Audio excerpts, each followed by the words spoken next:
folks ready? Everything? Absolutely. All right. We'll go ahead and get started. We'll call this special meeting of the Commissioners and Council to order. I'd like to start with the pledges to the flag, if everyone would rise, please.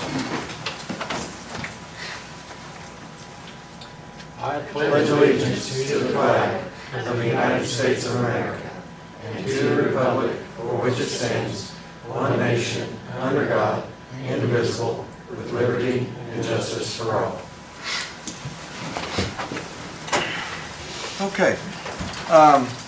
I'd like to take this opportunity to welcome everyone here today. We have several people here from other agencies as well as our council members and some potential candidates for council as well. We are here today to hear the results of a feasibility study that was put together by DLZ in reference to our jail overcrowding situation, as well as we wanted to address the issue that our community corrections work release center does not currently have a women's work release program. We would like to look at adding that to our amenities, so to speak, and address the overcrowding problems at our jail and our overuse of our jail building that is quickly causing severe maintenance costs to us with the overcrowding issues. I'd like to take the opportunity to thank Dale for coordinating this meeting and getting it started, getting it set up for us. I'd like to thank DLZ for being patient with COVID and patient with us and everything else. I know that we were hoping to be able to have this a long time ago, but due to circumstances, we haven't been able to meet. And I guess I'll turn it over to you folks. All right. So I don't want to offend anyone. If I keep my distance, is it all right if I don't wear my mask? Okay, if I offend anyone, just please let me know.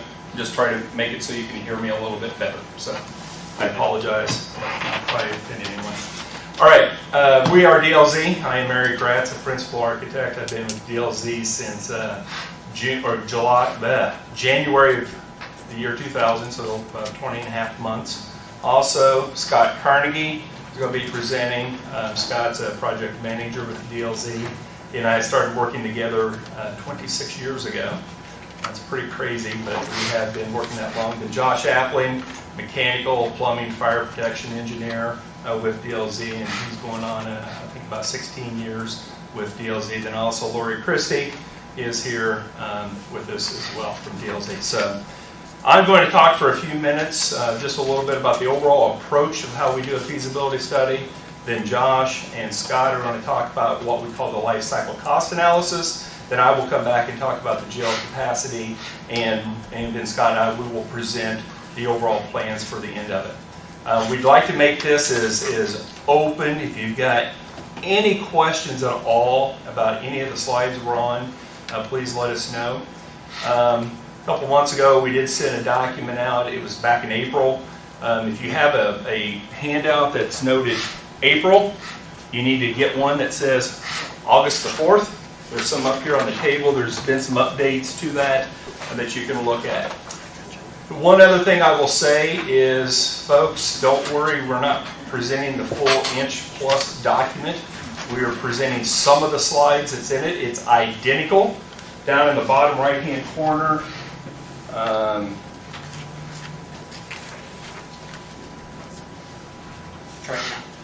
in the bottom right-hand corner, there's a page number, and whatever the page number is here is going to be the same one that's in your document, even though we won't have every single page in that document, just for the sake of time and respect for that.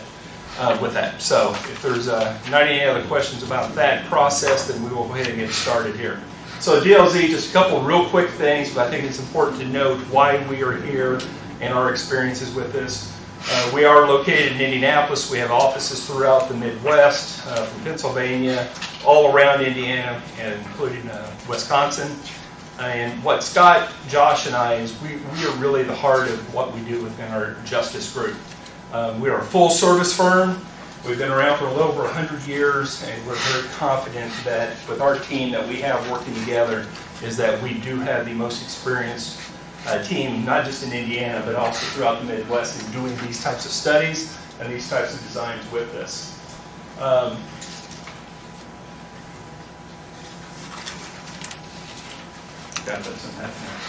One of the things about this is that if you can start to see in Indiana the different counties that we have worked in doing what we call justice studies or projects.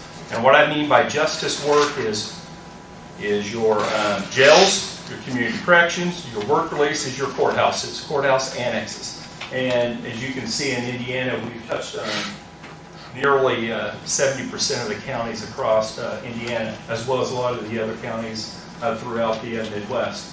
Overall, the Engineering News Record ranks DLZ the #1 correctional design firm and has for many years in the Midwest for these types of projects.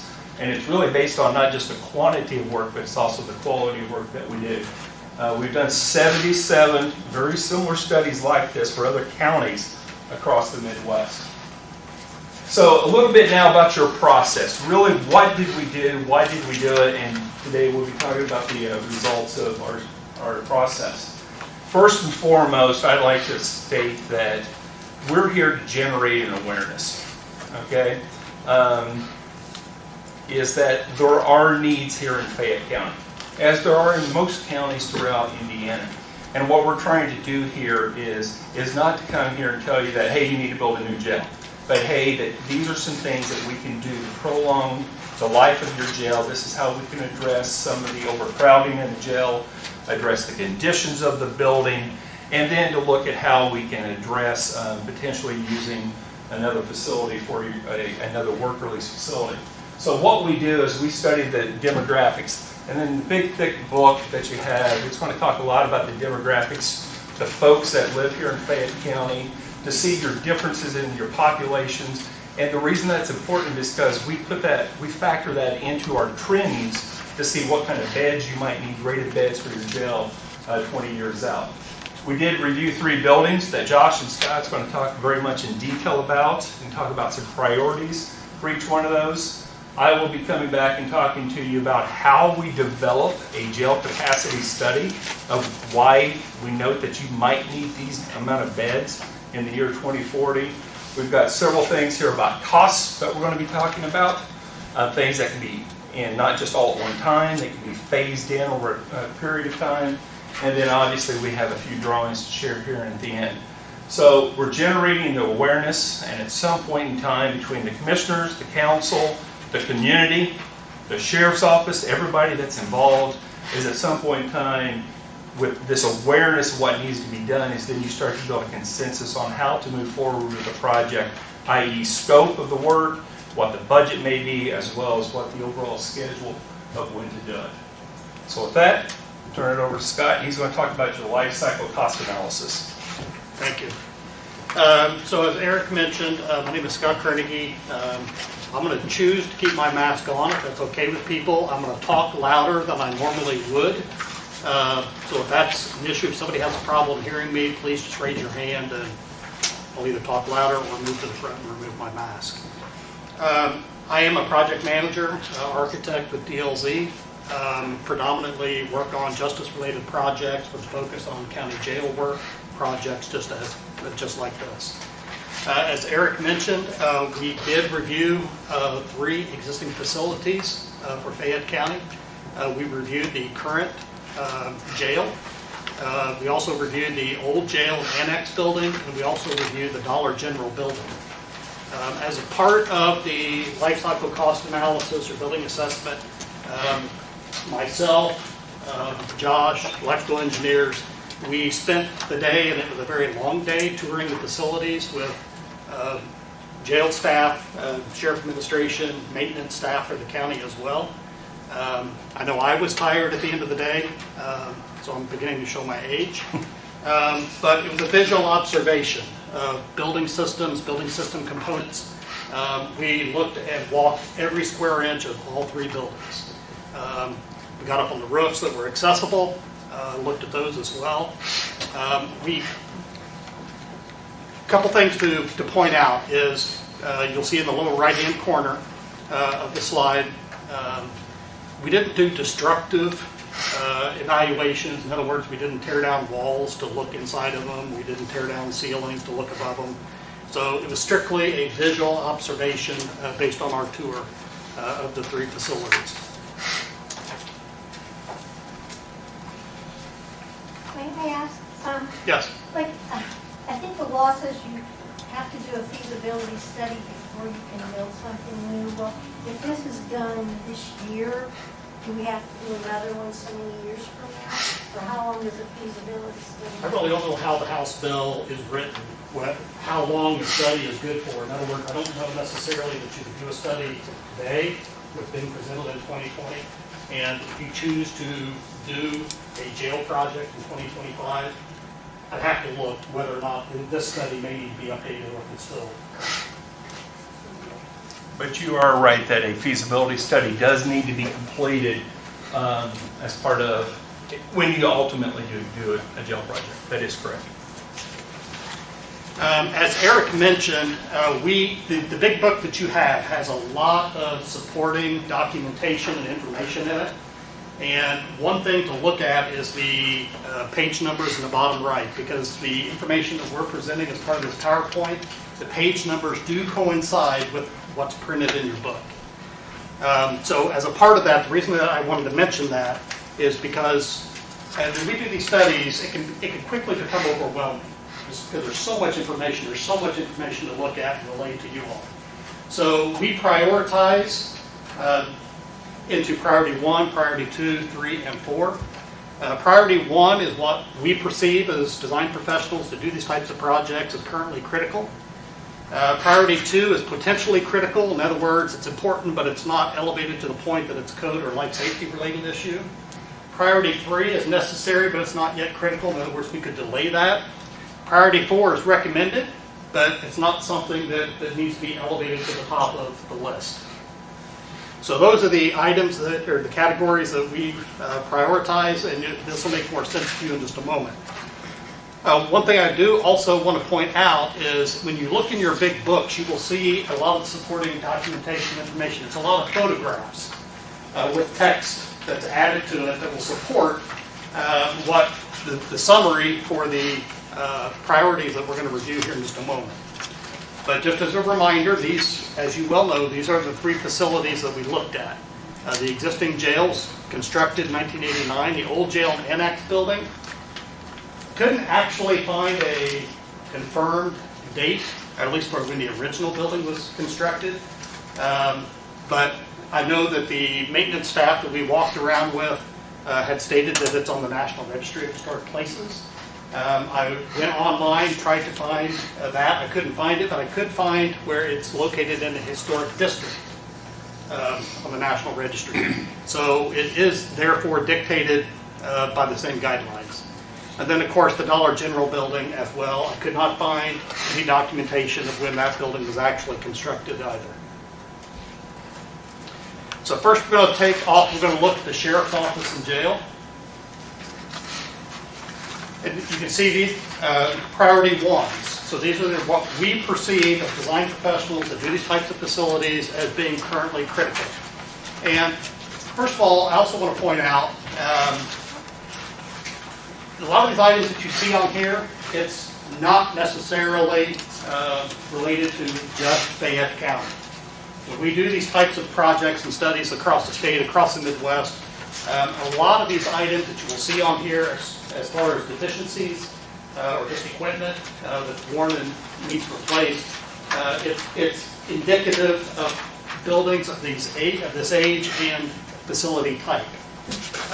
You will hear us commonly say that jail and correctional facilities are some of the most abused types of facilities that you can construct, and it's because we're housing inmates that don't want to be there. They have a lot of spare time on their hands, they're trying to be destructive, and they're operated 24/7. Unlike this courthouse, for example, you have people in here that want to work, that are in this building because they want to work, but this building is also not occupied 24/7. So jails and correctional facilities, they tend to take a lot of abuse and show a lot of wear and tear fairly quickly, more quickly than a lot of other building types. I'm not going to go through and read each one of these bullet points on here, so be it to say that just a few items that we saw. Generally, the masonry, touch pointing, it's in fairly decent condition. There's a few spots that just need some masonry touch pointing around the perimeter.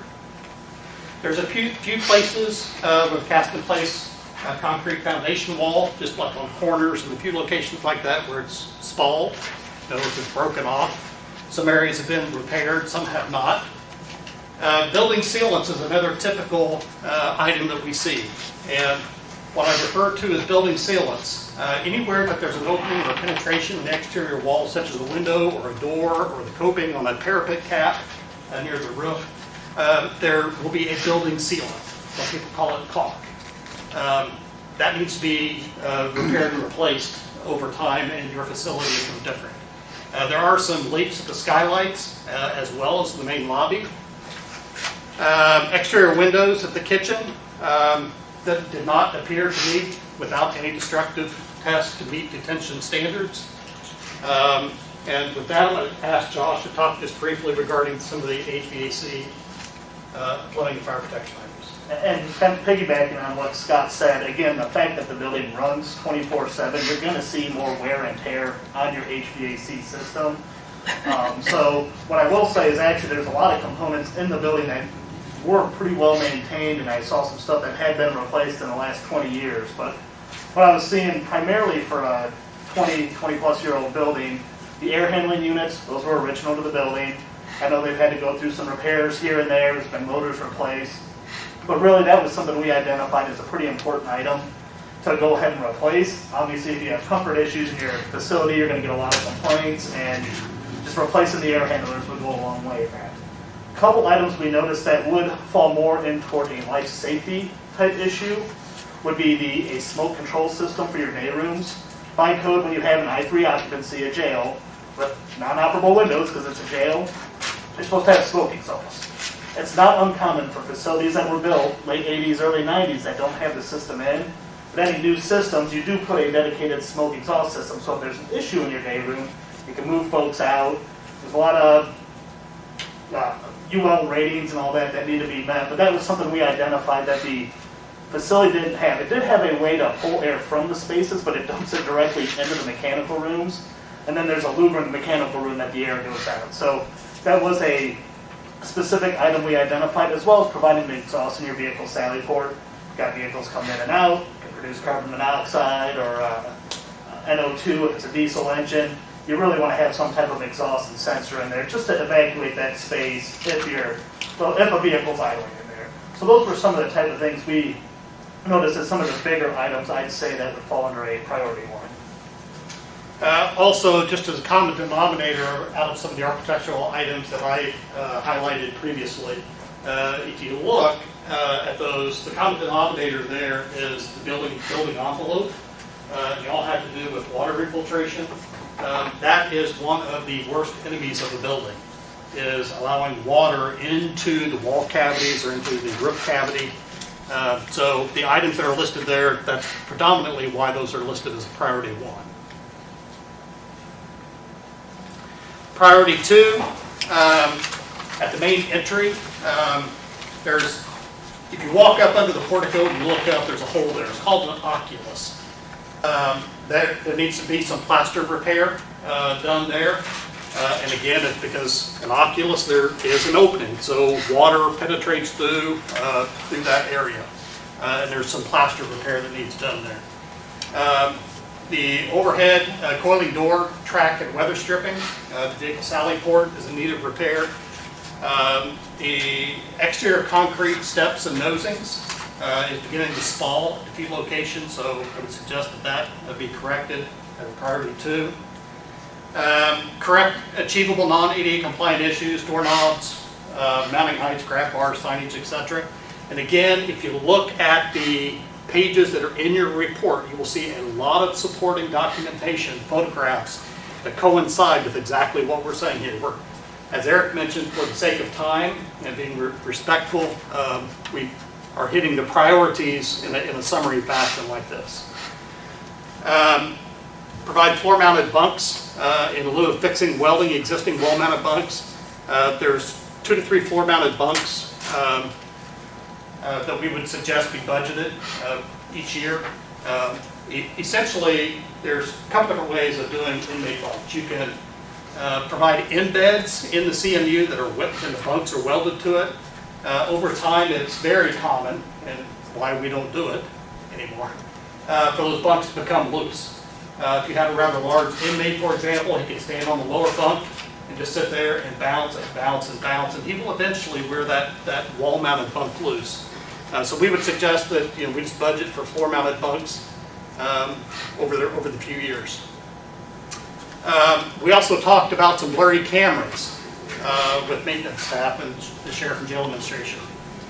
We would suggest that new cameras be provided at the basement level. IP-based cameras budget 20 new cameras approximately as part of priority 2. And then increase the video recording capacity to 1 year. That's really a liability issue for the county. If there was a potential lawsuit, you only had 3 months worth of video recording capacity, that could become an issue. It'd be nice to have a year. Yes.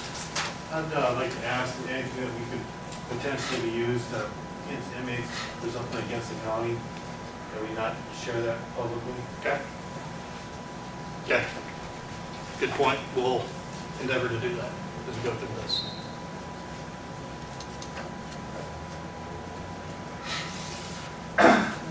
From priority 2, from a MVP standpoint, just some fairly basic items, such as replacing your HVAC system pumps. Really, that's because the pumps are about 20 years old, kind of past the expected lifespan for a piece of equipment like that. And you're better off trying to plan replacing that ahead of actually when it breaks and then the potential that your system's down at any point in time. There are a few items that were noticed, for example, the makeup air lure for the generator room. It was noted on site that it's located behind some of the electrical switchgear. It'd be good to kind of move that out to get a little more free flow of air to work with the generator in there. Fairly easy item, but something we noticed that can be done. And then I also had in there replacing the domestic hot water storage tank. The water heaters themselves were replaced, I believe, in 2010, and I think one maybe in 2007. Those were in good shape themselves, but the tank appeared more original. You can start seeing some signs of potential corrosion. So with a big storage tank like that, you want to get ahead of it so it doesn't actually pop a leak in your mechanical room. So that's why we have an item like that. It's not an immediate issue or life safety by any means, but something that would want to be considered. Priority 3, and again, these are necessary but not yet critical. A lot of items that we typically see that fall into category 3 have to do with finishes.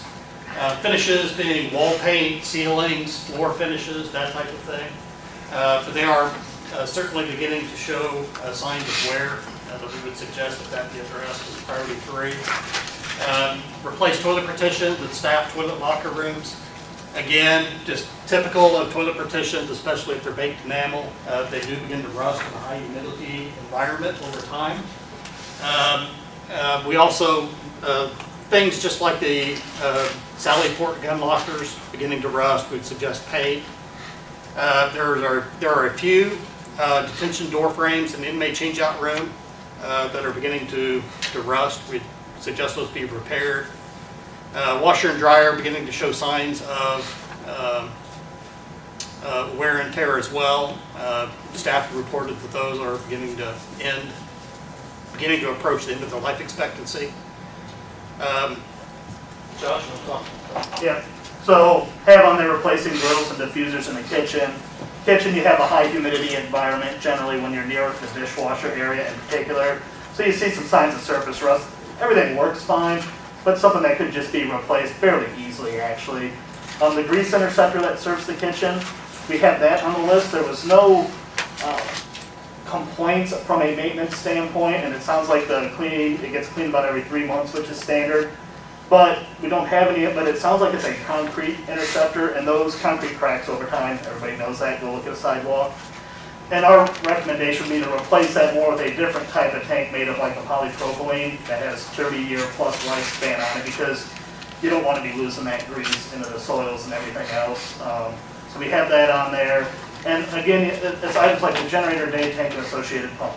Everything operates fine from what was explained to us, but they are getting near toward the end of their lifespan. So it's, again, planning for some of those items that will eventually need to be replaced but are okay for the time being. And then it was also noted that some cable management potentially could be done in the main IT closets, just a lot of wire everywhere, and cleaning that up just because it can help, if you have to troubleshoot something in the future, as well as providing some more supplemental cooling in that space. It was a little warm when we were in there. Often you'll have a dedicated HVAC split unit that'll just keep that space nice and cool so you don't run into any danger of overheating any servers or IT equipment. Then the fourth and final priority for the Sheriff's Office and Jail, provide door stops at detention doors. We're currently non-existent. I know at the intake booking area, for example, there are some door stops. There are some that are missing or non-existent. We would also suggest that you begin to budget for a complete detention lock replacement. Parts where the existing Folger-Adams locks are becoming hard to find and only becoming harder to find as well. And again, that is not uncommon for a jail of this age. Detention locks just take a lot of wear and tear over time. So it would just be suggested that those be replaced. We also talked about the potential of creating a permanent fitness area in the basement for staff. There's an area somewhat dedicated, kind of a makeshift fitness area. So we had talked to the Sheriff Jail Administration about the possibility of creating a permanent fitness area there in the basement. The main item that we identified here would be the HVAC control system. So the building currently operates off of a pneumatic control system. That's dated technology. It's great that it actually still seems to work okay. And it sounds like the county does a pretty good job staying on top of that, whether with the help of a contractor or whomever with their own knowledge. But replacing that with a more up-to-date direct digital control system that allows you to remote monitoring, where it's not even necessarily a workstation into your building itself. Somebody had access to it remotely, would get alarms if something didn't work right. I mean, that's the standard of what you see in a lot of buildings now. Luckily, your control system is currently still working, but that would be something I would highly recommend because you can also incorporate a lot of energy efficient operation of your equipment to save you money in the long run to help pay for some of that by running your equipment more efficiently with setbacks and optimal start. I could go on and on about that, but that was the main thing we really identified. And then probably the other big item was the building is not currently on a grinder system. And that would be a system on your main sanitary line that leaves the building. Often we see it, especially in new facilities, they put Muffin Monster as one of the industry names. It's a big grinder system that if an inmate flushes a towel or a flip-flop or whatever and it gets done into the system, that it grinds it up before it gets into the utilities system and their pump stations. That's usually a pretty big item when you're talking your water and sanitary utility companies. That's something they want to see. Now, it can be challenging because you got to find a place to put it outside the building, but that is something we identified and would recommend if you were able to fund something like that. So here you will see the anticipated hard construction cost for each of the four priorities. You can see the totals there at the bottom of 1 through 4, estimating somewhere between 1.7 and 1.9 million. And that's to address all of the items that we had listed there as the priorities with the supporting documentation that's actually in your book. So that is the existing sheriff's office and jail. And I'm not, I don't know anything about construction. Sure. But in your report, like you said, like we had a new roof in 2017, well, but then there's some skylights that are leaking. So is your report detailed enough that maybe if the roof has some warranty on it, that maybe that would be a cost that would be under the warranty?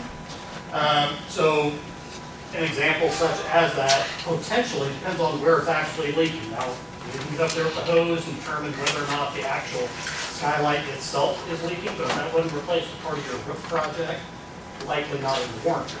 But if it's leaking, when flashing comes up on the curb where the skylight sets, if it's leaking on that flashing area, that would have been part of the re-roof project, very likely it should be addressed as part of the warranty.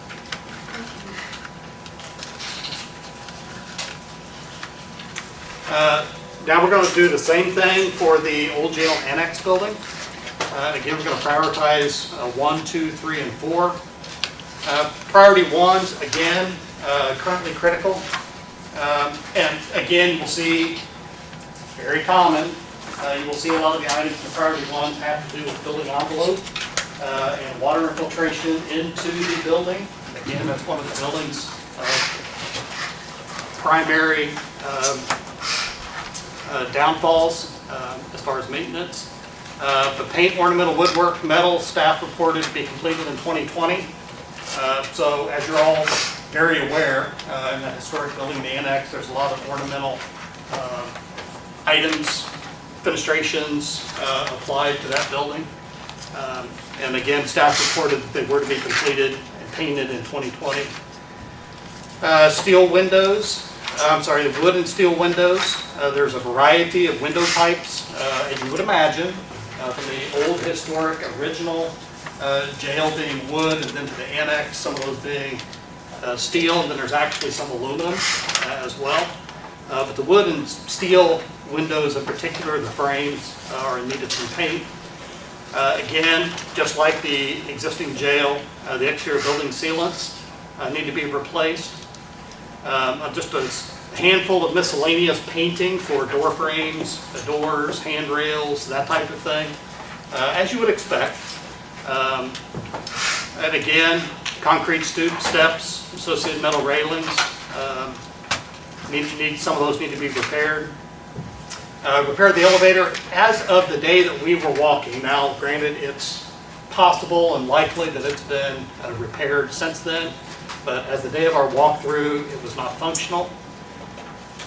Josh, want to talk about some of the HVAC items? Yeah, so equipment-wise, it's really, again, it gets back to just equipment that's hit or exceeded its expected life. The equipment seems to be working fine, but just from a visual inspection, it looked like it was time to replace something like the water heaters in there and the sump pump.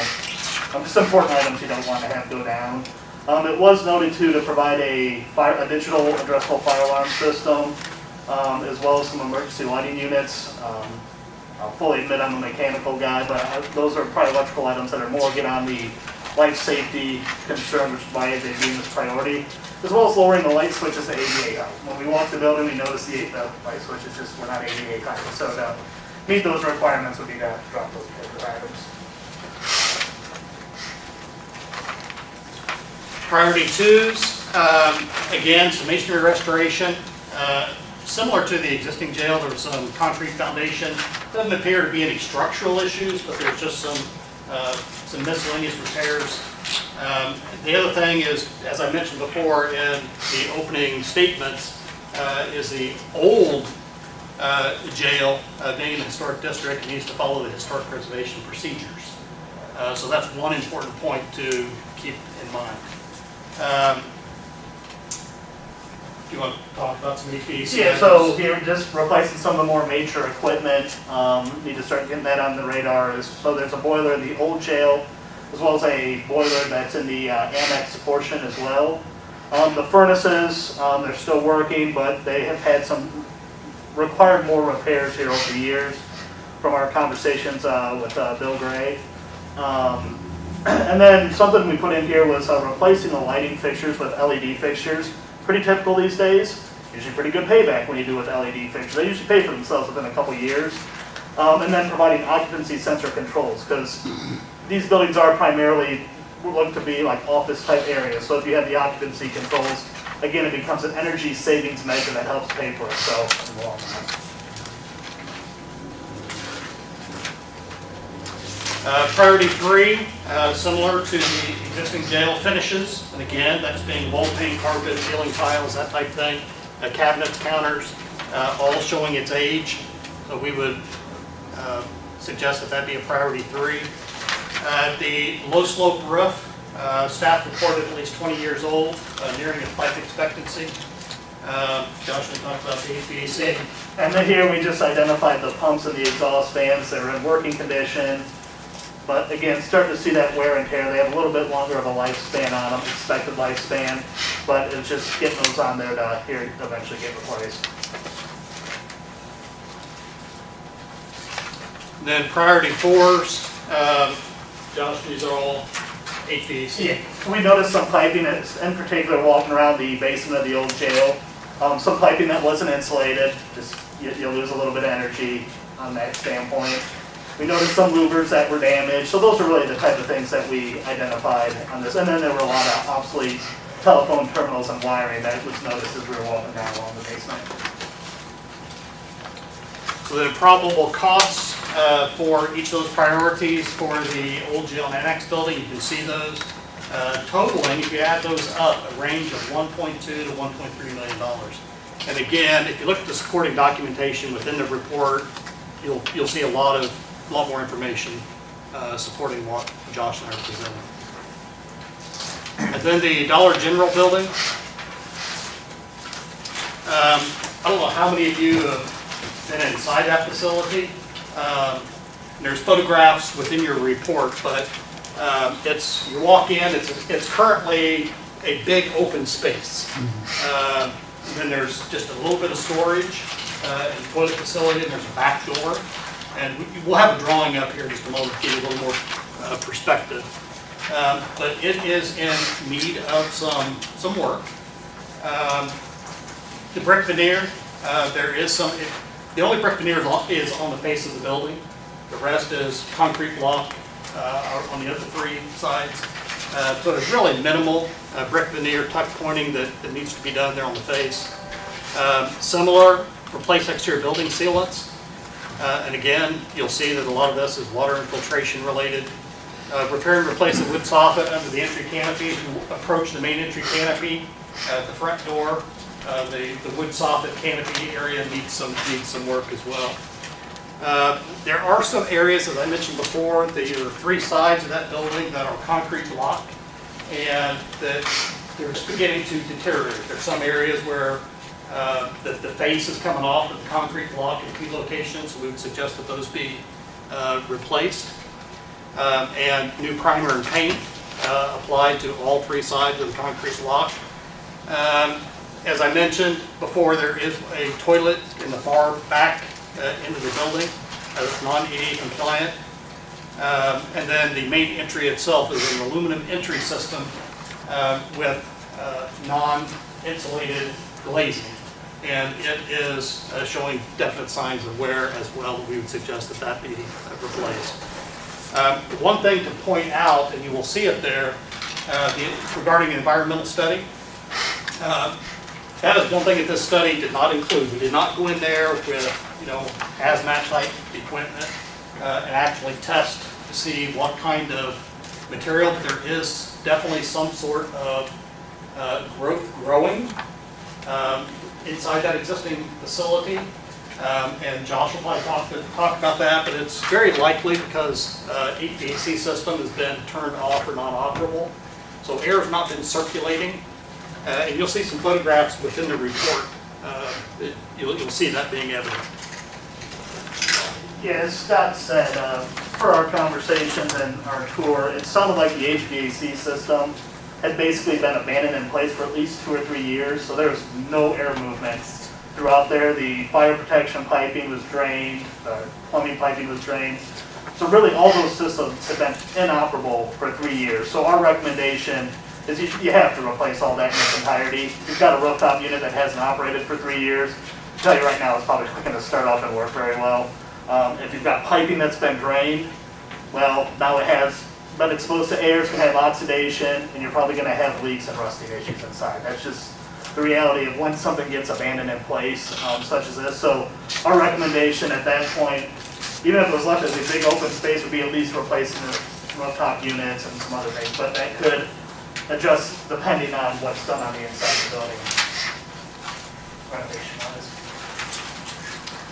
This is just some more priority 1s. Again, it's the same. You're going to see where it's pretty much on your mechanical, electrical, and plumbing. It's a gut and replace.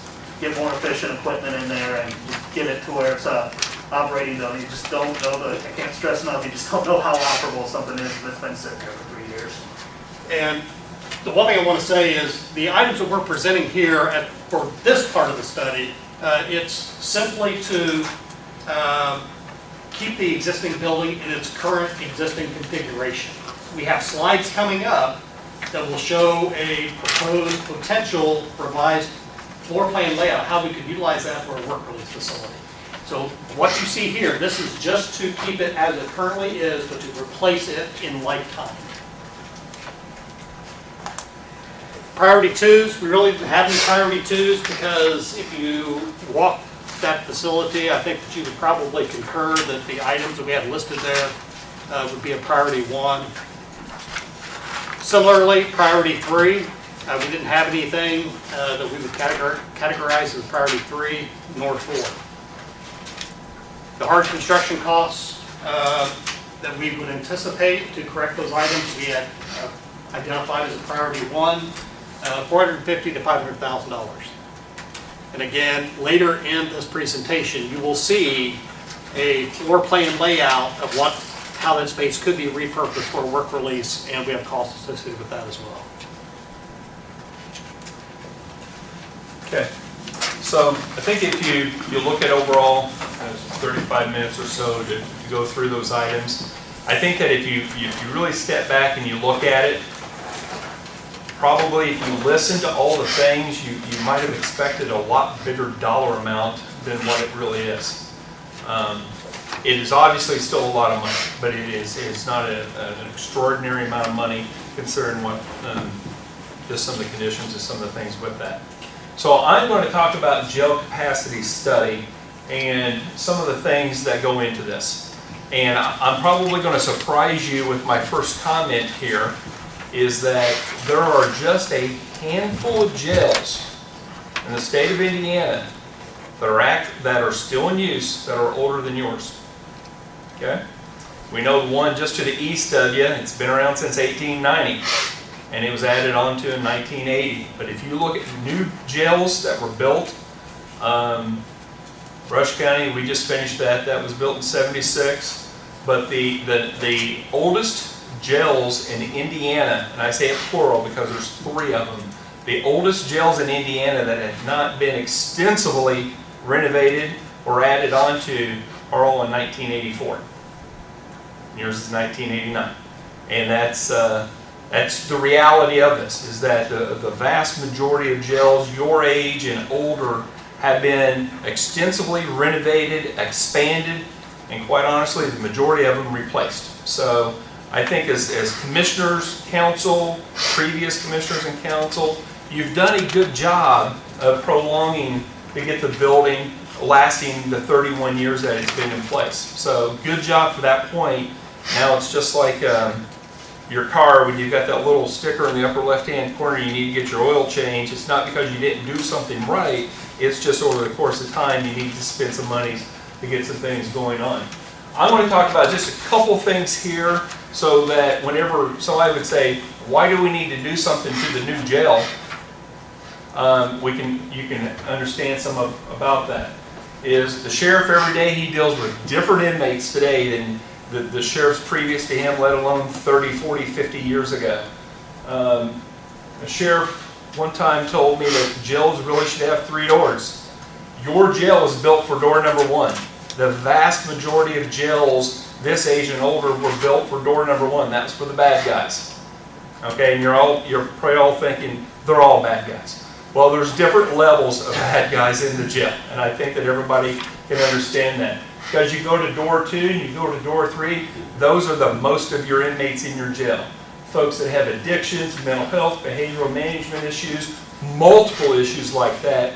And we're trying to incarcerate people that really should be in door 2 and door 3 in door number 1. And quite honestly, they fail. Okay? It's not always the right place. It's nothing at all what the sheriff is doing with this building, or previous sheriffs is doing with the building, is they do the best they can with what they have. So jails today are designed a little bit differently as we think about things about the addictions, the mental health, behavioral management. We create spaces in the buildings where those inmates can hopefully respond better, rehabilitate a little bit, and ultimately reduce the recidivism overall. So why are jails over capacity? You can start reading some of the things on the left, but I'm going to talk about the things on the right. Okay, let's go back to the 1980s. President Reagan, one of his big things was war on drugs. If we all remember President Reagan and Nancy, they were on the campaign all the time, war on drugs. Tremendous amounts of people went to jail. Okay, the 1990s, the federal government mainstreamed enclosed mental health institutions, and it resulted in less places for some folks with mental health, behavioral management issues. Some things happened, okay? So the jail has become all of those. And if you look at our populations in jails and prisons from the 1980s to today, it's more than tripled. So this is jails and prisons, not just jails? It's jails and prisons. There on the left, on the right-hand side, you can see the growth in what the prison and the jail. But whenever you look at both, is the population in jails and prisons has more than tripled across the United States than it was in the 1980s. Because if you go from the 20s to the 80s, there was very little growth, and then you can see an explosion with that. So, we work with the Indiana Department of Correction and Kenny Whipker and Chance Wheat, your jail inspectors and things, and they come through and they do a daily inspection once a year, or an annual inspection on your jail. There's a whole lot of stuff they look at. And I'm going to just share some of the data that they have, because I think it's always kind of a neat thing to see. How does Fayette County compare to other counties? So you're going to see it's the same numbers on all the pages. It's just it's orientated a little bit differently. Over here on the left is 1 to 92 in order from 1 to 92. Of the 92 counties in Indiana. Whenever we look at the total county population, Fayette County is around 65th in the state of Indiana. Okay, if we look at the total rated beds, 60th largest at 114 beds, and that's the number that the Indiana Department of Corrections notes. Also, just some of the other things here you might look at: years that the year that the jail was built, or that there was an extensive renovation to, just so you can start to see a couple things with that. So 65th largest county, 60th as far as rated beds. So this is where it gets a little bit interesting in some of the things about this, and once you do a lot of studies, you start to see things just click real quick. Is that if you look at the number of beds you have, and also the number of beds per thousand, you can see that you're 36th largest in the state for beds per thousand. So you would start to think that if we were 36th largest in the state on beds per thousand, that we probably would have, accordingly, a sufficient amount of beds with that. Now, if we start to look at the inmates per thousand, based on the Indiana Department of Correction 2019 jail report, you have the 5th largest incarceration numbers per thousand in the state of Indiana. Okay? You're at 6.70. We don't edit any of these numbers. These are numbers absolutely directly from the Indiana Department of Correction for that. So that's something just to note, that you've got a lot of inmates in your facility compared to most other county jails in the state of Indiana, the 5th highest. Okay. So now we start to look at the average daily population. This is where I give some major kudos to the sheriff's office and the jail staff of providing me just tons of data that we analyze, we go through, we put in our spreadsheets, and we look at every single point of entry, data entry that we have, and it goes into my spreadsheets that develops what these different things are. So what you're going to see is the bluish color. This is females. The orange is the males, and then the gray line is the sum of the males and females. And what we do is we go back to 2009, seems like a long time ago, 2009, and we went through the full year of 2018 with that. And this was some average daily population. So what is the average daily population over the course of the time? We break it down into months, but for the sake of not just having literally hundreds of points on the data point. We show you in a year perspective. And you can start to see on your trend line, it was from 112, went up to 130, it went down, and then it started going back up again. And at the end of 2018, you had an average of 146 inmates that were in your system.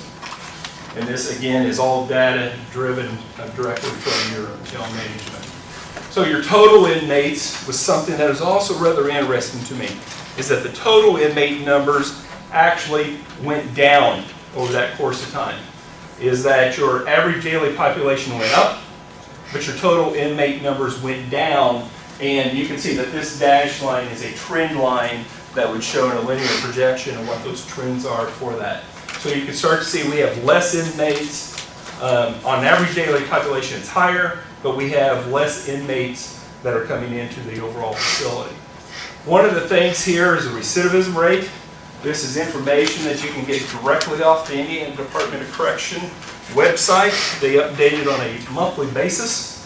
What we did is we looked at inmates that were in 2012, released in 2012, in 2015, what was the result of recidivism, and then also we looked at it, they were released in 2015, and then it was the report in 2018.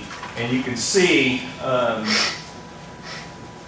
over here, Fayette County, is that you have a recidivism rate of 30, not quite 34 to not quite 39%. And then you start to look over here at this rate, it went up just a little bit of what the recidivism rate is. So I would think that in one thing is already that I would see as I went through and was working on the jail capacity is we need to find a way in Fayette County, just like I live in Morgan County, and we did a similar type of study. And our study was, we are not adding beds. We're going to find out what we can do to get these folks through the system, to rehabilitate them and keep them out of jail. And that is absolutely what we did in our study there, because we weren't just going to keep adding beds. It's already a huge jail, especially for the size of it. And your recidivism rates in Fayette County, they need to come down. And it's just things, I know you're all working on it, but it's just this thing that it's perpetual, and you just need to really make that a focal point. So there's really 5 different areas of how we look at jail capacity studies. The analysis that we look at your county population trends. You're going to see in your handout is your county population is coming down compared to what it was, especially several decades ago. Your admissions to the county jail, from the data we saw, is coming down a little bit. Your average length of stay is going up a little bit, and your average daily population is going up. And so the way I look at it is that when you have folks going to jail and they're in jail longer, is your average daily population is going to go up, and the number of beds you need is going to go up. If you can reduce that average length of stay, you need less beds.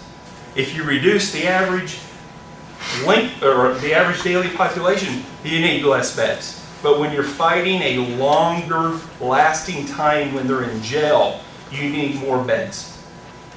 So those are 2 key things that just are absolutely paramount in looking at it. It's just work really hard on alternative ways to do it. That's where the work release comes in. Work releases work, get them to work, and you can build less beds. I'll give you an example. We've done a lot of work in Tippecanoe County, okay? Lafayette. And one of the things is that we did a study and we presented it to them. We've done a lot of projects on a lot of different buildings there. And the commissioners, they don't want to go build 200 more beds for their jail, okay? So what we're doing is we are looking at ways to expand the work release program, to add more beds there, to provide therapeutic communities, to look at alternatives other than the more expensive solution, which is more jail beds. And they're going to go through the process, everyone's on board with it, and they are trying to spend what they believe, in their words, spend money wisely to try and fix an issue in lieu of just building bigger jails. So, this one we could talk about all night long, all right? But I'll try and paraphrase it with you on this point. is that this is a whole lot of different graphs, a whole lot of different numbers and different things with this. But what this really does is this projects out to the year 2040, how many beds that Fayette County would need in your jail system to be able to meet the needs of the number of inmates that you have. This is based on we are doing things the same way. Okay? The average length of stay of the inmates, the average daily population, the same amounts of rest. We do factor in what your county population is. But what we see is several different things here. I'll try to explain this because this usually has as many questions as anything else that we did. This green line right here, this solid green line, is the rated bed capacity of your jail. Okay? The solid green line. There's an organization called the National Institute of Corrections, the NIC. If you're in the jail business, either from a sheriff, the staff, design architects, a lot of other folks, is the National Institute of Corrections. The NIC is a resource point it's based out of the Federal Bureau of Prisons, U.S. Bureau of Prisons. And what it does is it is a collecting agency of all the data on jails, prisons, everything across juvenile facilities across the United States. And they have a whole lot of resources that you can go and to look at. So if anything tonight, and I've got a slide on it later, contact the National Institute of Corrections, get on their website, and start to look at all the fantastic documentation they have on jails, operating them, maintaining them, building, all the different things that go into it. It's a wonderful resource. But one of the things why I bring that up is they believe that jails most effectively and efficiently operate when they are 80% full. And that's where that they can still do classification of inmates, they can separate the different classifications, the prey and the predator, in the facilities. I bring that up because that's the dashed green line. Okay? Currently, the orange is the males in your jail. Your orange alone is above the dashed green line. It's reality. Doesn't mean you're doing anything wrong, it's just the reality of where you are with the facility. The blue is the females, and then you add them together, and it's the gray line there. So you can start to see that based on, and the gray line is actual numbers. There's no 20% added to that. That is the actual number with that. And if you go back to 2009, you project up to 2020, and then we start to project up to the year 2040, all the different spreadsheets, all the different formulas and things that you need. If you continue to do business the way you're doing it, is that in the year 2040, you could have 233 inmates in your jail. Okay? I say could because a lot of things could happen. Okay? Back in 2015, 2016, state of Indiana, they changed the level, how we did the felonies, changed to level 6s. You get them in your local facilities instead of state prisons. Some of that could change. You could get level 5s. But the way we look at it is in 2040, you would need 233 beds. So this triangular space here is if you decided to add the beds to get to that number, and just for the sake of this, we said in 2022, you added those beds, you would be just below the Y on the in the word year. So you've got that triangular space of you have more beds in theory than what you might actually need. And that's just what most counties have, that's what most counties do. You don't build to your current needs, you build to your future needs, knowing that you will grow into that. And then that's what the triangular space just shows, that over time you will eventually need those beds. A lot of counties, when they have those additional beds, that's where they will help other agencies. They'll bring them in, house the inmates. But keep in mind that those beds, at some point in time in the future, you will need those. All right, so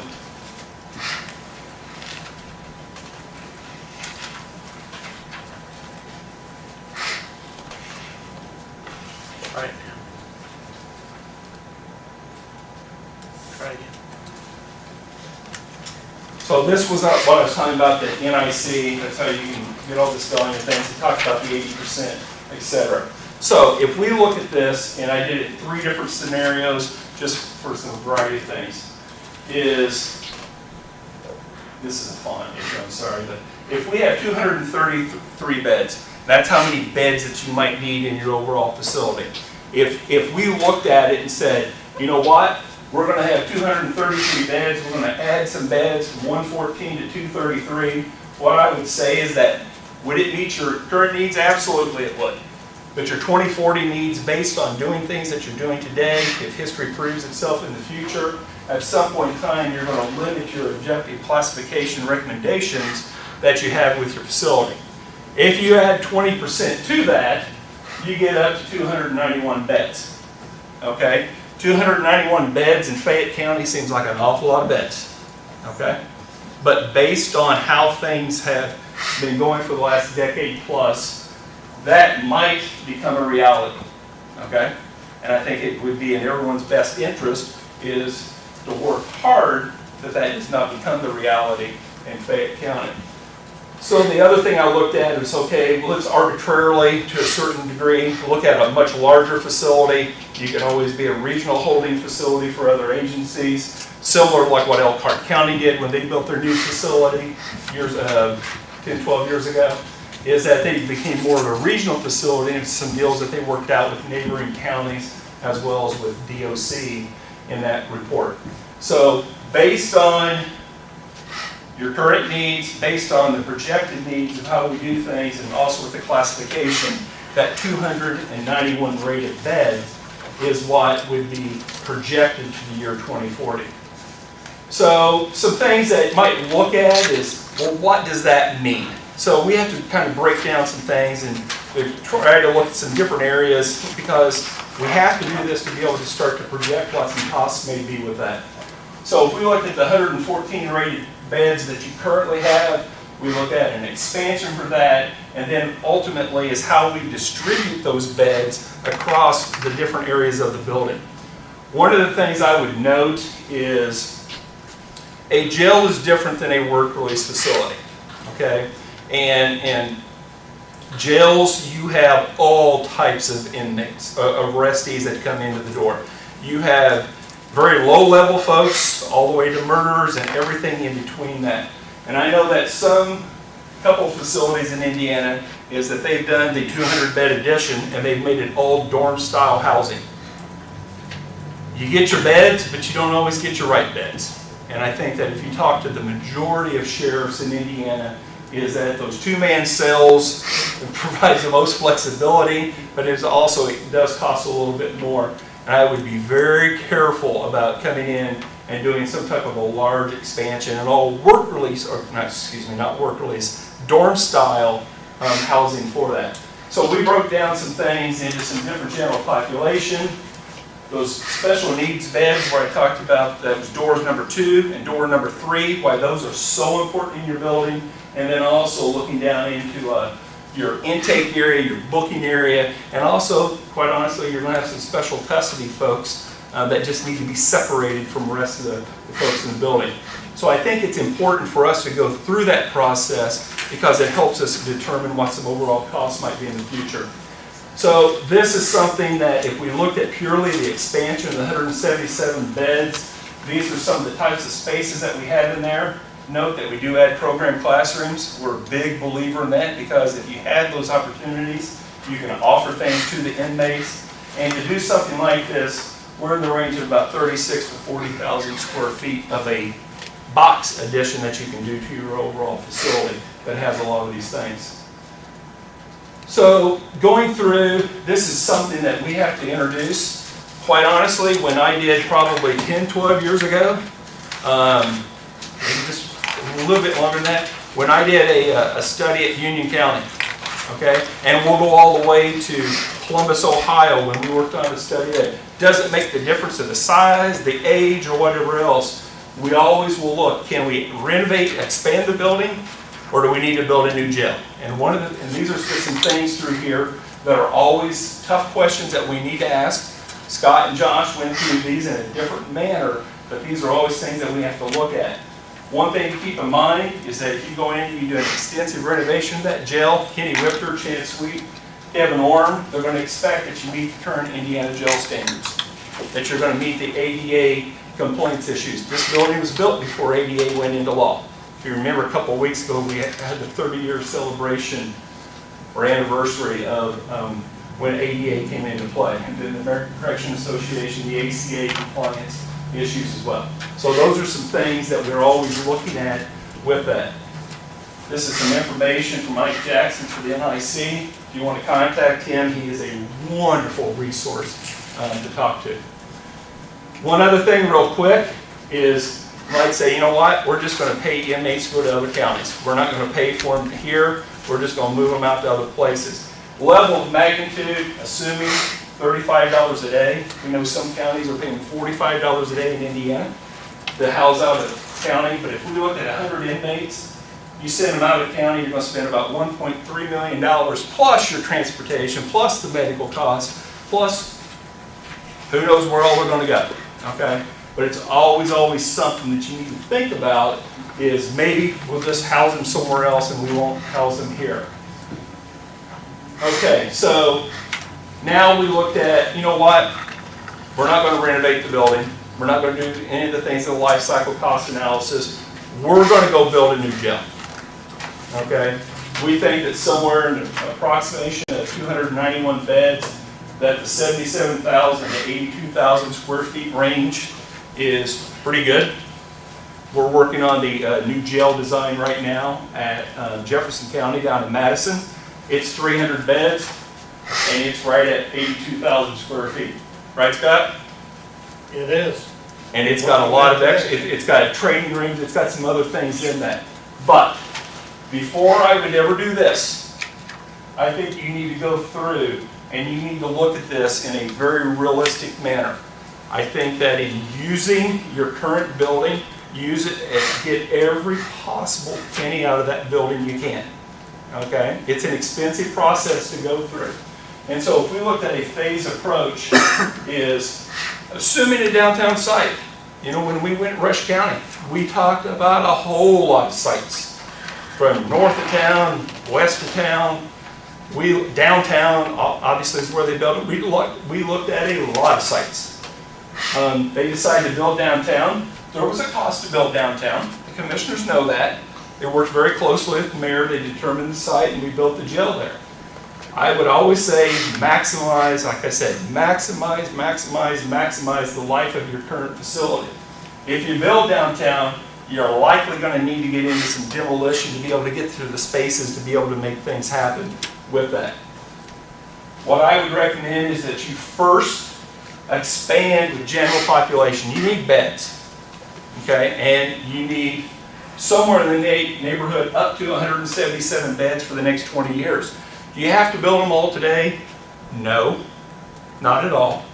But I think that if you realize that you're going to build 177 beds over the next 20 years, financially, if you're able, it's much better to build it today than to build, say, 100 today and 77 in 10 more years, because that 77 in 10 more years is going to be significantly more expensive than what it would be today to build that.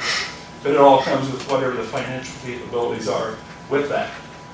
So one of the things here that this is as much as anything for Josh, because this is something that we believe at DLZ that we do things that are a little bit differently.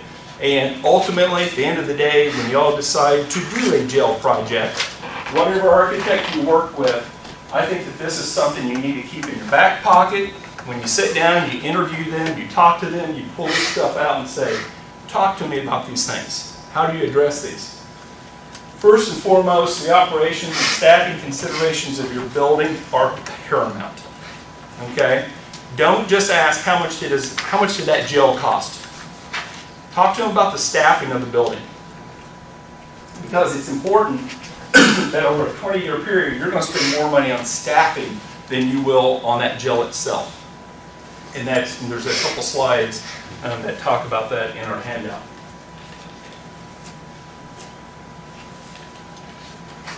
When you design the building, make sure that you have special housing, doors number 2, doors number 3, that talk about those different needs that are in a building. always, always, always talk about the care of your inmates while they're in the facility, as well as reintegrating them back out into the public. It's paramount. You've got to do that. The evidence-based treatment approaches gets back to all those classrooms that we talked about in the buildings being able to make a difference. Flexibility, adaptability. You know, the last 21 weeks have changed our worlds probably as much universally as anyone in this room has ever went through. And what we're trying to say is that to make sure that you're adaptable, that you're flexible to meet some various different things. Cleanability of materials. And then Josh's favorite one is system serviceability. Make sure that you've got room wherever you work on things. Make sure you've got room to go in and to work on it. Quite honestly, 21 minutes due west of here, this is Rush County. I will challenge any jail in the state of Indiana that's more user-friendly to work on than Rush County. It is phenomenal. And I would say go look at other jails, go look at Rush County, and I think you're going to see Rush County. They did something very well there. All right, so one of the things that we talked about here is how could we expand this current facility. One of the things we looked at is obviously the yellow box is your current office and jail, is that if we did some kind of an expansion between the work police and your two streets here at this intersection, we believe that we can get your beds into that area as a phase 1 expansion to be able to address your current bed needs. Obviously, the dollar store, Scott and I, we just stepped up to meet with someone. The dollar store, there's work there that can be done that can also help overall. Ultimately, if you wanted to look at a new jail facility, it would be similar to what we did in Rush County. And if you wanted to build it on a downtown site, but you're going to need that full amount of space to be able to get your jail onto a downtown site. Okay? I'm not saying that.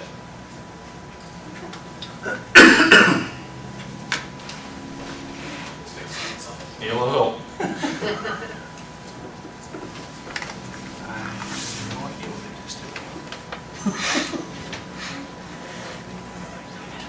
I guess someone thought that was a fuzzy idea. I don't know. But ultimately, in looking at this, is that you would need about that much space on a downtown site, just like Rush, if you were going to build a facility like this. If you would go out on the outskirts of town, there's always the transportation issues that you need to look at. You can do that with video arraignment. There's other alternatives with that. But if you went on the outskirts of town, you would typically buy some acreage such that you could grow and do some things in the future. I would always say that let's make sure that you design, if you're going to build on a downtown site, is that you make sure that you've got space to be able to do any kind of future work if that is necessary. Question. Yes, sir. If you don't mind. Yeah. When you're talking of these squares here, are you, the new sheriff's office and jail square footage, are you including our needs for work release in that square footage, or is it going to have to be put somewhere? That's separate. That is separate. Can I add to that? Yes. If you demolish our building to build a new one, there's no place for work release. And I can tell you, once my $800,000 is gone from the DOC, Fayette County will not get it back. And I understand that. I think everybody understands that, Michelle. That's not the goal. The goal is not to get rid of work release. Not at all.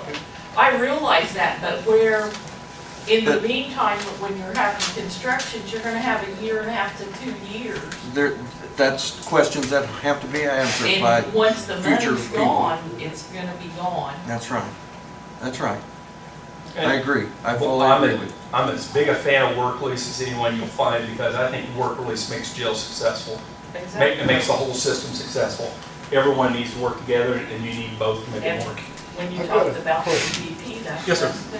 When you go back to the one before, we was gonna add on for the jail expansion. Yeah. What about going up? It's always a question that we're asked. And I think that one of the things that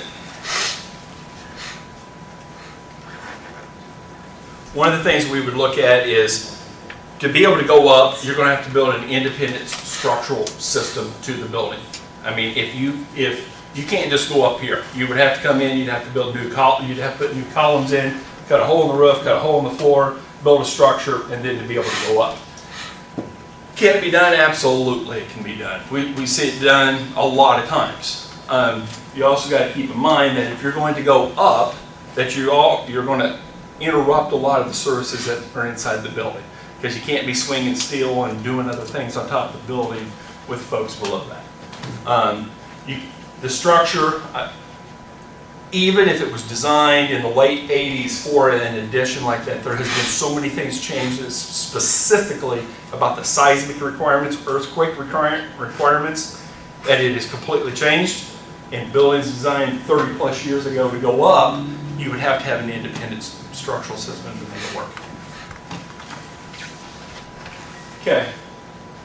Scott, you want to talk about work police? Is that you have to keep the old jail building because of the... We kept it on there, yes.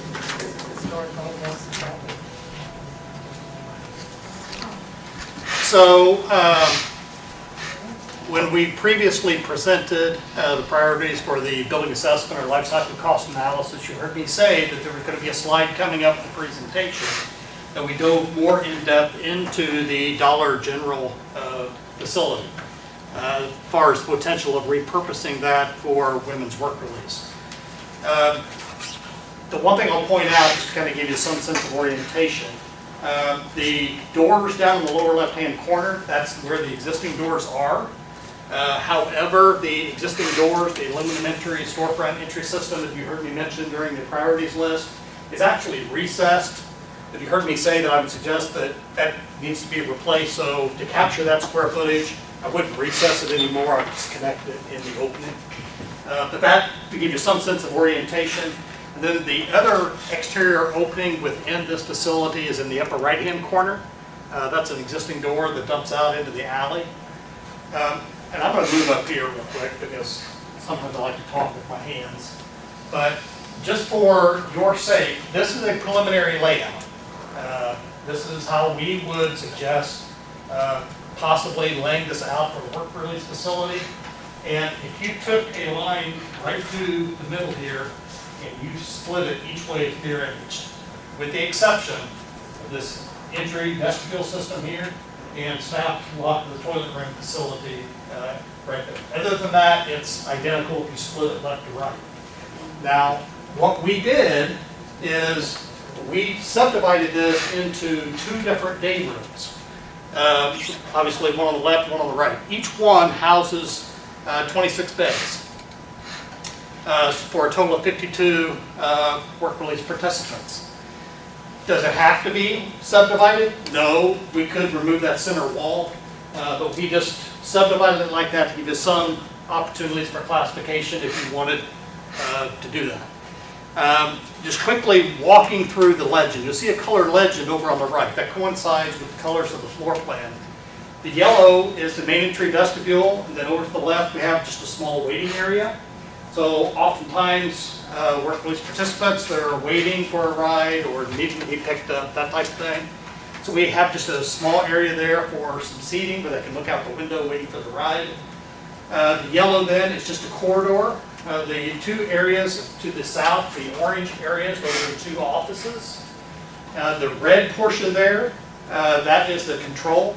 So we put that there to where they have direct visual line of sight into each of the day rooms, left and right. The kind of pinkish areas off to the right, those are locker rooms. So that's where, a participant, if they're in the day room, they're getting ready to go to work, they can go into the locker room, change into their street clothes, put their participant clothes in the locker, go out and do the job, and then just reverse that when they're coming into the facility. Also typical of a work release facility, they do some testing, urine screening, that type of thing, as participants come back into the facility. So that brown area right there, flanking each side, that's a participant toilet urine screen room as well. The green areas, that is a program classroom. You heard Eric talk about the importance of providing program space within a jail. Similarly, for a work release, we find it advantageous to provide program classroom space within a work release as well. If you're doing some kind of GED or some kind of education programming, there's space to do that. The darker blue in the center, that's the day room. That's where you see the tables and the chairs. There's a kitchenette on each one of those on the towards the north, or the upper part there. The gray area, that's where we have some storage for the day rooms, whether that be, you know, games or whatever you might like to store in there, then flanking with mechanical, electrical, IT space on the far outside of the walls. And then you'll see the light blue area, that's laundry, washer and dryer. And you'll see that kind of a cross shape towards the top. That's a common plumbing chase. So all the items requiring plumbing back up to that common chase. Again, thinking about serviceability and cost efficiency, get all our plumbing consolidated in one location. And then the purple, those are the toilet, showers, and labs. The one thing I will say is that the building code regarding the fixture count, it's dictated by facility type and the number of occupants. And for this particular building category, we need we need one toilet, lab, and shower per 15 occupants or 15 participants. So we have 26, so we would just have to have 2. Preliminarily, I bumped it to 3 because if we have a lot of people that are getting ready, you know, to work, to go out, you know, 8 o'clock a.m. to go to their jobs, that type of thing. So I went ahead and bumped it to 3. And then we also have a gambler's closet in the gray area at the far end. And then obviously the pink areas where you see those rectangles, those are bunks, with the smaller squares being lockers for the personal belongings within the housing area. So again, this is a preliminary layout. This is just to give you some idea as to how that space could be repurposed and reconfigured into a women's work release facility. Or it could be half men, half women. Yes, you've got absolutely. some options with that. Yes. But it would all be unsecured. It's not, neither half could be used as secured women's. It would be for a work release facility, not for a jail. Okay. Yes. It would not. It would not qualify. In a jail standards, the level of security that's necessary. Okay. Either side. Okay. Not in this scheme. Okay. But it could be made to be half of it secure. Absolutely. Absolutely. Yes. Eric, Yes, sir. depending on the particular needs, I know the needs of work release are a little bit different than the needs of the jail. So taking that into consideration, as evenly as this building or this plan is divided, could things be rearranged a bit to provide for maybe, for an example, a little bit less square footage on day room and that sort of thing, and more space for beds? Is there, you think there's a way to increase the number of bed capacity for this building? Are you turning that, Scott? I'm trying to. I am Fighting too. each other. Stop. Go ahead. As far as even just work release center, I will need 2 classrooms. If I got work release people, they can walk 15 feet across the alley to come into our classroom that we currently have. Okay, that's an Now, example. jail of what we- inmates for a classroom, if half of it's jail or more than half is jail, a smaller classroom for them would be nice, but as far as work release, if I've got work release females in there, they can come across the alley, they leave every day to go to work, they can come across the alley. We do not separate male and females in class. We run both males and females currently in all our classes except for Inside Out Dad, which is, of course, for the males. that wouldn't be a problem. So you could increase your bed space by eliminating some of that classroom space. Okay, so there is a way to increase the number of bed, or the bed capacity, and still provide all the other things that we need. Okay, that was just a thought. Sure.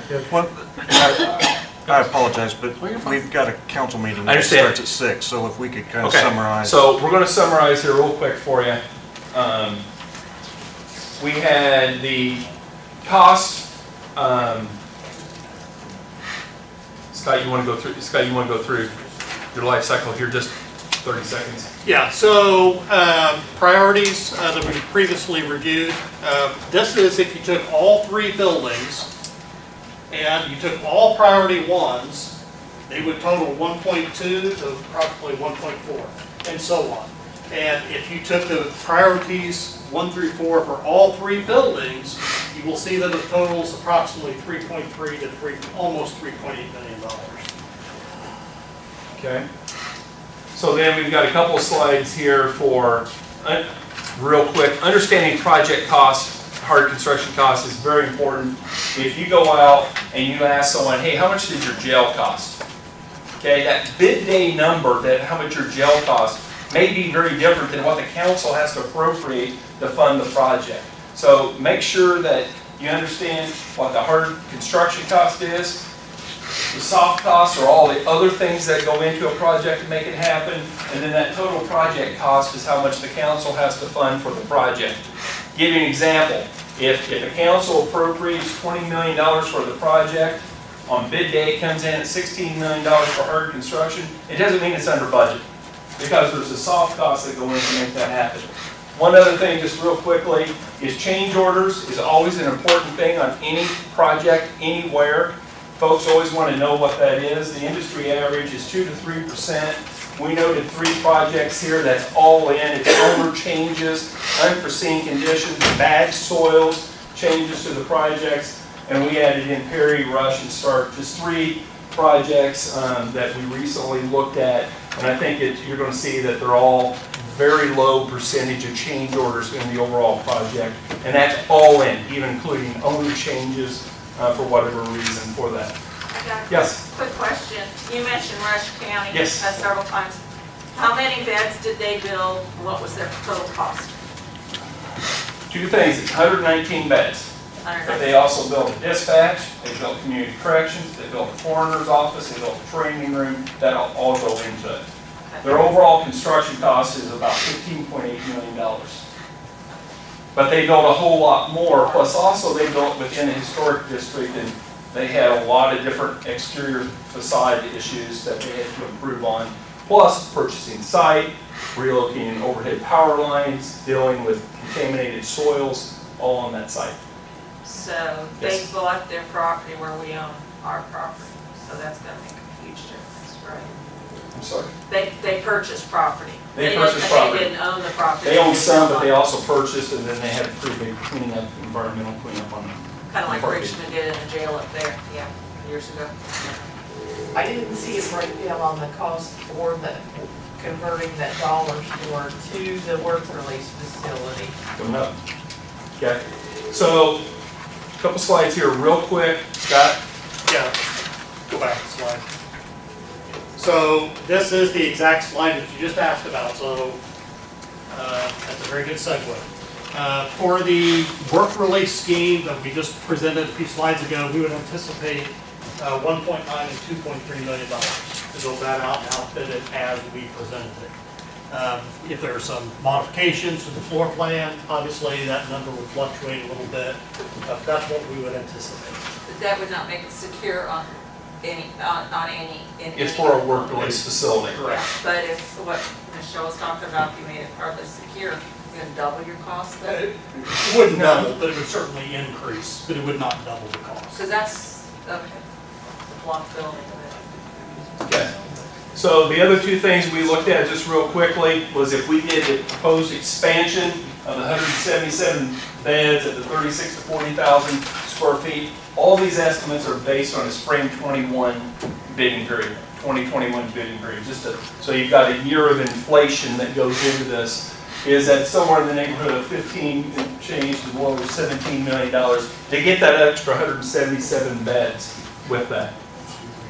If you would go out and say, we're going to build 233 beds somewhere, is that what we looked at? Is you can see what the construction cost for that amount is, and then if we went and did the 291 beds, you can see a construction amount based on the number of beds there in your 291 beds with that. Kind of give you some levels of magnitude. Again, those are your hard costs. You need to add soft costs, get the total project cost. Total project cost is what you need to talk to your financial folks on your ability to be able to finance overall projects for that.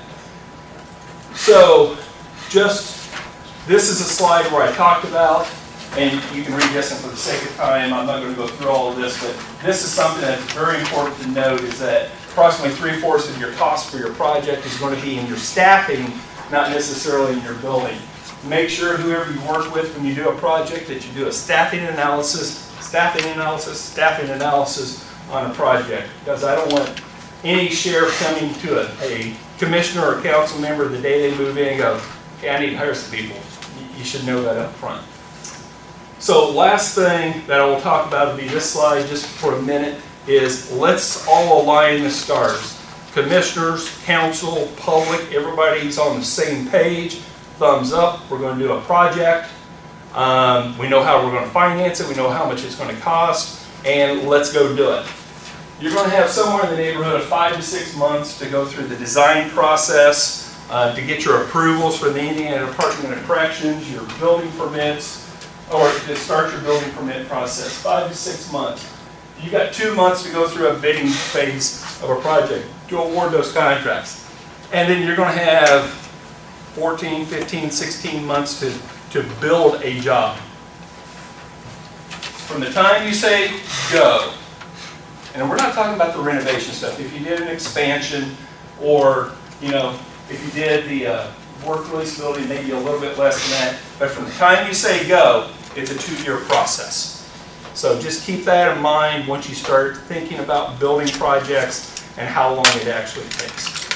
Okay? It's not something they're going to do in 30 days, 60 days, 90 days. It's just there's a process that you go through with all the approvals, and about the 2 years is where you get into it. So thank you for your patience. I know we're a couple minutes over there. I apologize for that. Does anyone have any other questions for DLZ at this time? Yes, sir.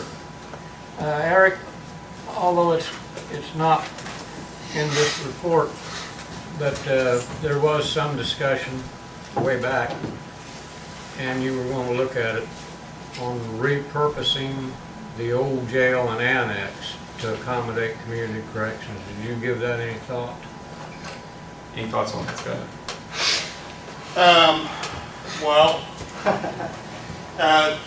The old jail,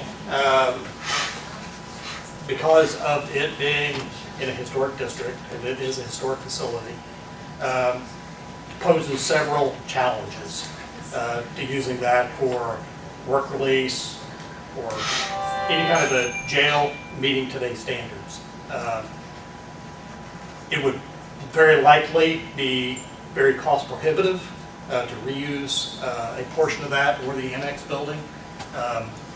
Repurposing facilities to meet current Indiana State Jail standards, oftentimes what we find is not cost effective.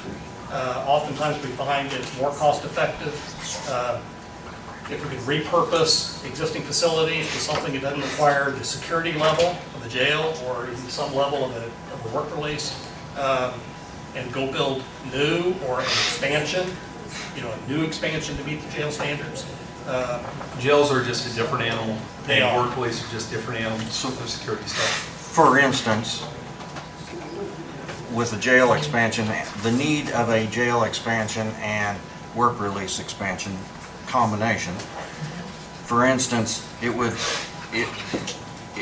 make more sense on trying, or could make more sense on trying to take our existing jail, make it unsecured or work release and administrative, and build our cells onto the back end.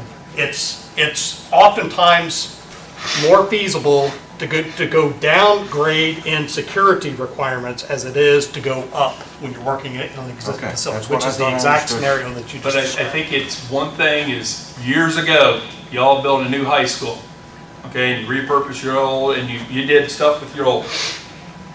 Just because you moved the jail folks out and you moved the work release in doesn't still mean that you need to do work on your jail. No, I'm talking about a total Sure. project. Yeah. I mean, because we know we have a 30-year-old jail that is getting in a great state of repair. Any 30-year-old building does that, yes. And a jail more so than any other building because of it wear and tear on it. And I guess what I'm saying is, you know, I think we have to look at, if we piecemeal this, continue to piecemeal this as we've done in the past, that's exactly what we'll get. Another piece of the pie that costs us down the road, our kids and our grandkids, more in operation costs than what, if we would look at it as a total project, would cost us down the road. I know we're running short on time, but in a future discussion on that very topic, we could cite various examples across the state where counties kind of took a piecemeal approach, and we're actually working on projects right now, 15 years later, where we're going in and undoing what they did because it didn't work. Yeah. Okay. Anything else for these folks? We have your existing drawings that we returned here, and also there's a flash drive or two there of our presentations and some extra presentation books there. Okay. Because we do have one councilman I know Yes. for sure that doesn't have the new. So upon your review, if you've got any questions on the August 4th, please get a hold of us. We'll address those. We'll come meet with you one-on-one, in group, whatever. Thank you for your time, for your patience on this. Thank you very God much. bless all of us for all we're going through, right? Yeah, yeah. So, All right. thank you. Thank you. Is there a motion for adjournment? Also moved. I'll second it. There's a motion made and seconded for adjournment. All in favor, signify by saying aye. Aye. Motion passed, 3 ayes. Meeting adjourned.